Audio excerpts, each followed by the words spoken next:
Oh, thank you. Oh, that looks so nice. If we want Brexit to mean better opportunities for young people, then young people need to make their voices heard, and we can now directly appeal to Parliament about what that should be. Hi, my name is Dami. I'm a master's student at Warwick University and I voted to leave. We didn't get a chance to have a democratic vote on the European Union for 40 years. The EU is becoming a much bigger organisation than we first originally signed up to. It's got to come at some point, hasn't it? And why wait? It's going to be a long process, it's going to be a messy process. My name's Campbell-Swann, I'm 50 years old and I'm a freelance PR and events consultant with my own business. I thought some of the legislation and regulations are quite prohibitive to business and we could do it better. So yeah, I voted to leave. What questions do you think what facts would have made the difference for people, would have taken the emotion out of it? I'm Fletcher, I've lived in the UK for 13 years, I'm a proud British citizen. I voted Remain with reservations. The people have spoken, this wasn't an opinion poll, it's a vote, it's a command to Parliament, so hey, I'm on board. What does it actually mean? Instead of just saying, these are possibilities, these are things that could happen, what does it actually mean for us? My name's Nissi, I'm 21 years old and I voted Remain. Of course, I was very, very upset. It's important to move on now because there's no point throwing a tantrum and getting upset about what essentially people have voted for. I think Theresa May has two things going for her. The first is that she came to office after the vote was taken, so she's not sullied by all the mudslinging that went on, even though she didn't say a lot during the campaign. And secondly, in her public statements so far on a lot of subjects, she seems to be quite measured and quite reassuring. I think she's got a really tough job to do. I don't envy her. Like you said, it's measured, it's balanced, and it's not we're not going to go off the rails one way or the other. So I'm a bit concerned. I think that it's either the case that only now has a real plan begun to develop, or there isn't one, because I believe that what the government is trying to do is hide its negotiation position as much as possible from the EU. I've been very concerned, I can't lie, I've been very, very concerned with Theresa May. Like you said, you know, she did come at a very difficult time, and I don't envy her either, but I do feel as though she didn't stand as the leader that I would have hoped to have had in such an uncertain time. I think with Brexit, we have to make sure not to throw the baby out with the bathwater and to keep the parts of the EU that we like as much as possible.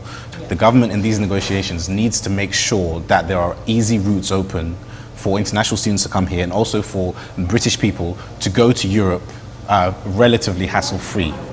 Well, mine is from a business point of view, and it's free trade and got a lot of international clients.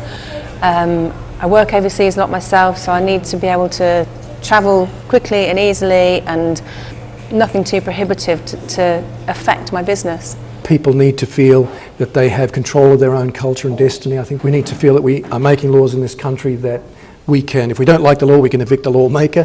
And I think migration, again, management of migration to provide the best resource to bring people into. I think those are the things that matter most. Personally, I think at the moment, I think it's being overplayed because we have people saying that they want to be independent from the UK, but they want to be part of the EU. I mean, is that logically consistent? If you really want to be independent, why rush to join the EU? I hope that it doesn't break up the UK and Britain. We need to stick together now more than ever. I mean, I voted to leave, but I'm pro-European and the UK is still a nation. I don't see why it should result in any more breakup. I hope it doesn't. Just kind of like what you were saying, kind of like I'm pro-Europe, but I don't want to be in Europe. And I think that kind of frustrates me just in the sense that, well, you can't be cherry-picking and saying, well, we want this part of Europe, but we don't quite. If you're going to say Brexit means Brexit, sever the arm off. If you're going to do that, well, you voted to leave, well, now we've got to deal with leaving. And if that means that, you know. But I voted to leave. I didn't vote to cut our arm off. You know, I didn't vote to completely have no ties at all. It's far more complex than that. I think a second referendum is totally unnecessary, and the people gave Parliament an instruction. Yes. It wasn't an opinion. And so Parliament needs to get on, and it's not up to former Prime Ministers to tell us as the British people that we were too intellectually lightweight to understand what we were doing. Absolutely. And that we should now have to rethink it because we've been led into a fool's paradise. I just don't hold that. Yeah, I think the argument that David Cameron shouldn't have even offered a referendum to the British people on the European Union, since it hasn't been on the ballot box for 40 years, is outrageous.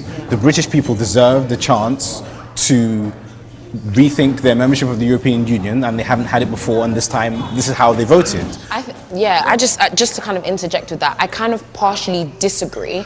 If we are to say, could we have another referendum? Let people know what they are actually voting for.